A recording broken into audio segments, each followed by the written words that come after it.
नमस्कार, मैं उत्कृष्ट प्रताप सिंह और आप देख रहे हैं टीवी9 भारतवर्ष। आज हम बात कर रहे हैं बिहार के लिए एक बेहद गंभीर और डरावने मुद्दे पर, मां के दूध में जहर। जी हां, हाल ही में प्रकाशित एक वैज्ञानिक शोध ने बताया है कि भागलपुर, बेगूसराय, खगड़िया, समस्तीपुर समेत कई जिलों की माताओं के स्तन दूध में यूरेनियम की मौजूदगी पाई गई है। यह यूरेनियम भूजल से मां के शरीर में पहुंच रहा है और फिर नवजात शिशु तक। इससे कैंसर, किडनी खराब होने और बच्चों के दिमागी शारीरिक विकास पर बुरा असर पड़ने का खतरा है। आज हमारे साथ हैं शोध से जुड़े इस क्षेत्र के विशेषज्ञ doctor Ashok Sharma, PhD, additional professor, AIIMS. तो डॉक्टर साहब, आपका बहुत बहुत स्वागत है। नमस्कार जी डॉक्टर साहब, सबसे पहले तो डर लग रहा है, मां के दूध में यूरेनियम कैसे पहुंच गया, यह मैं आपसे जानना चाहता हूं। उत्कर्ष जी नमस्कार। सबसे पहले मैं आपको और आपके दर्शकों को बताना चाहता हूं कि डरने की जरूरत नहीं है। ये एक साइंटिफिक शोध है जो कि रेगुलर चलता रहता है और इसमें भारत सरकार फुल सहयोग करती है कि हम अपने एनवायरमेंटल कंडीशंस का, क्वालिटी ऑफ वाटर्स का, फूड का रेगुलरली शोध कार्य करते रहें। उसके लिए भारत सरकार ही फंड प्रोवाइड करती है।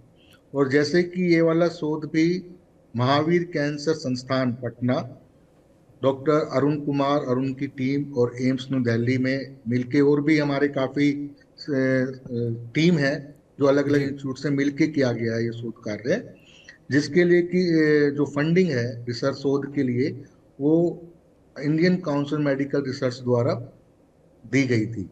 2021 से 2024 तक ये शोध कार्य हुआ और इस शोध कार्य पर्पज यही था कि हम अपना क्वालिटी ऑफ हैवी मेटल्स को चेक करें, जिसकी रिपोर्ट पे भारत सरकार फ्यूचर में नीतियां बना सके आम जनता के स्वास्थ्य को लेके।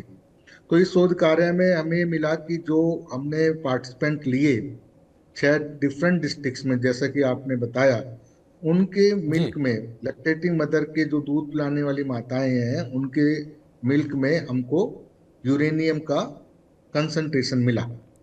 लेकिन ये कंसंट्रेशन इतना ज़्यादा नहीं है कि जो इमीडिएट बच्चों को असर करे, उनके स्वास्थ्य पर असर डाले। लेकिन हाँ, लॉन्ग टर्म में क्या इफेक्ट होगा, कैसे होगा, वो फर्दर शोध का विषय है, जिसपे कि अभी भी शोध कार्य चल रहा है।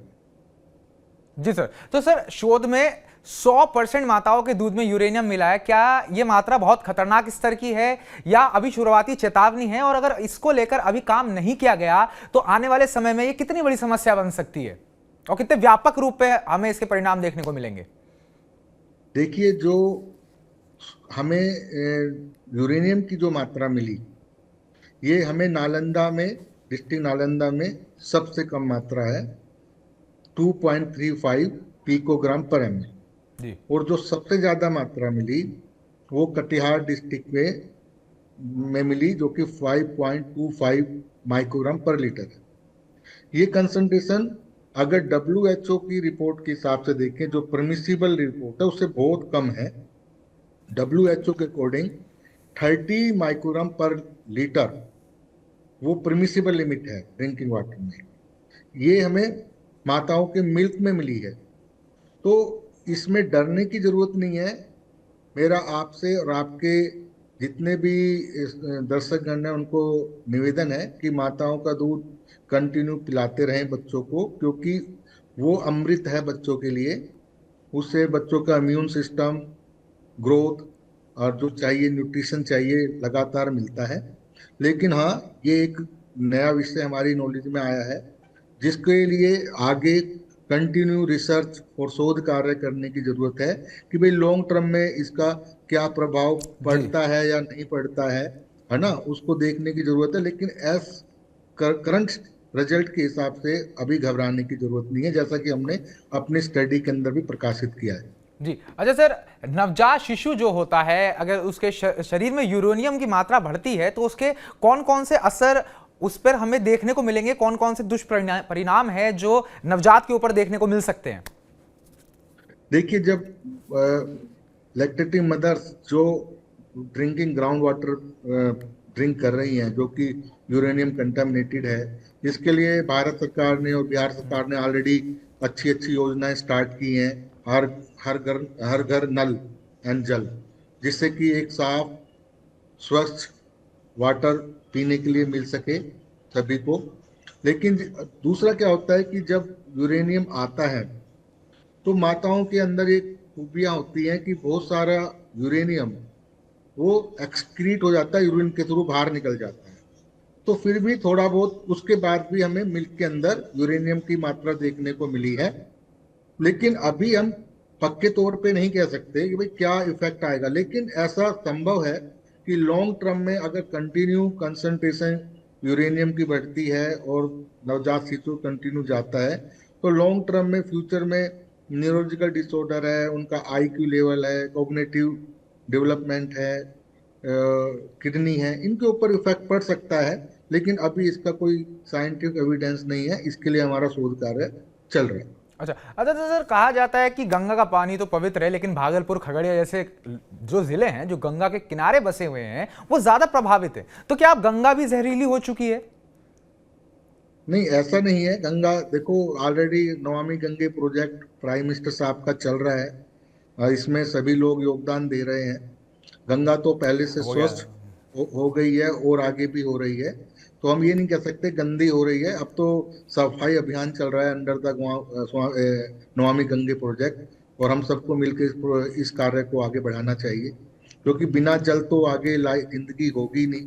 तो हम सबको स्वच्छ जल, स्वच्छ नदियां, स्वच्छ एनवायरनमेंट हम सबकी प्राइम रिक्वायरमेंट भी, और सभी का योगदान भी जरूरी है।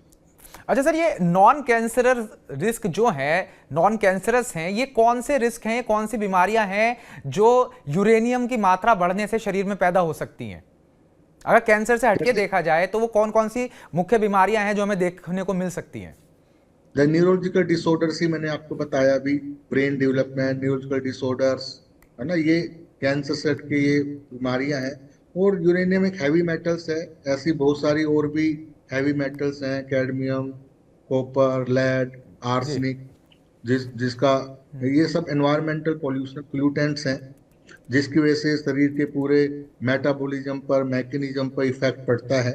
और ये इस स्टडी का मेन पर्पज है कि टू अवेयर द पीपल, कि लोगों को साइंटिफिकली जागरूक किया जाए, जिससे कि वो अपने और अपने स्वास्थ्य की तरफ ज़्यादा ध्यान दे सकें, और गवर्नमेंट भी इन शोध कार्य के बेस पे फ्यूचर के लिए अच्छी पॉलिसी और डिजाइन कर सके। अच्छा सर, अगर प्रिकॉशंस की बात करें, सावधानियों की बात करें, तो जो गर्भवती महिलाएं हैं वो क्या कुछ कर सकती हैं, और जो उनके फैमिली है, उनके घर वाले हैं, वो इस पानी की समस्या का हल कैसे निकाल सकते हैं? कुछ सजेशंस? हाँ देखो, इसमें ऑलरेडी भारत सरकार और स्टेट गवर्नमेंट अच्छा कार्य कर रही हैं।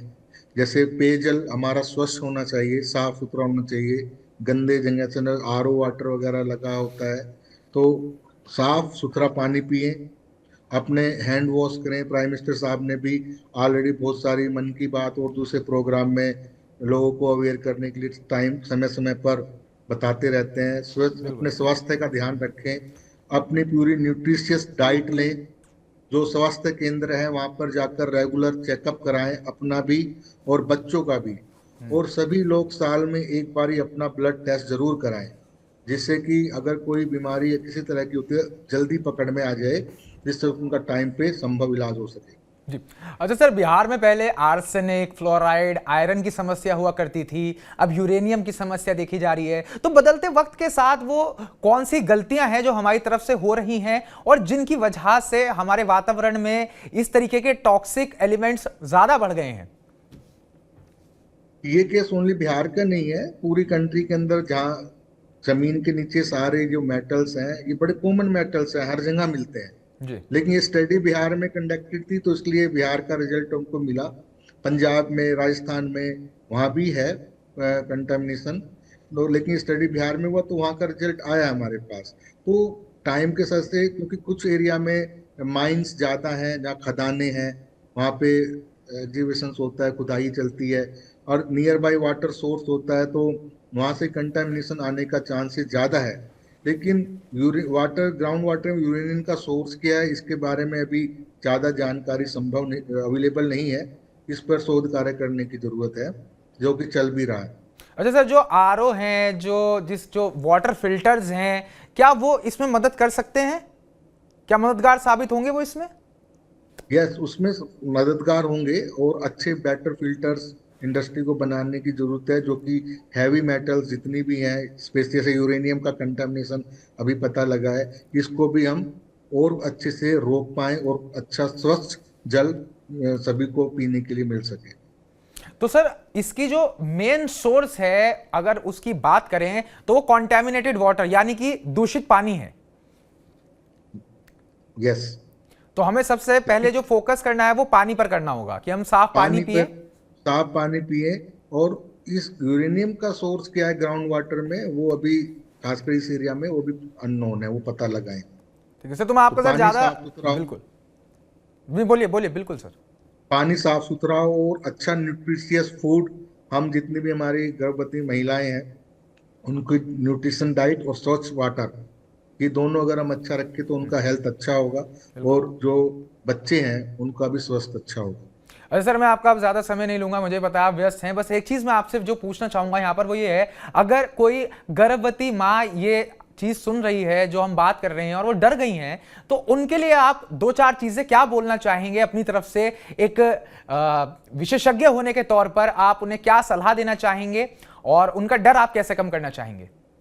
हाँ उत्कर्ष जी, मैंने जैसे स्टार्टिंग में अपने रिमार्क में बोला था, इससे घबराने की या डरने की जरूरत नहीं है, एक अवेयरनेस के लिए है। एक स्टडी हुई थी, इसमें मैं 3 बात बोलना चाहूंगा। पहली बात, गर्भवती महिलाएं घबराएं नहीं, अपने बच्चे को यथावत अपना दूध पिलाती रहें। दूसरी बार भी यही बोलूंगा कि घबराने की जरूरत नहीं है, अपने बच्चे को स्तनपान कराते रहें। क्योंकि थर्ड थिंग्स, अपने बच्चे को स्तनपान कराते रहें, क्योंकि उसी से बच्चे की इम्यूनिटी अच्छी डेवलप होगी, उसी से बच्चे को न्यूट्रिशन मिलता है और वही मिल्क बच्चे की फर्दर ग्रोथ के लिए जरूरी है। तो ये घबराने का कोई विषय नहीं है, इसमें कोई पैनिक होने की जरूरत जी। नहीं है।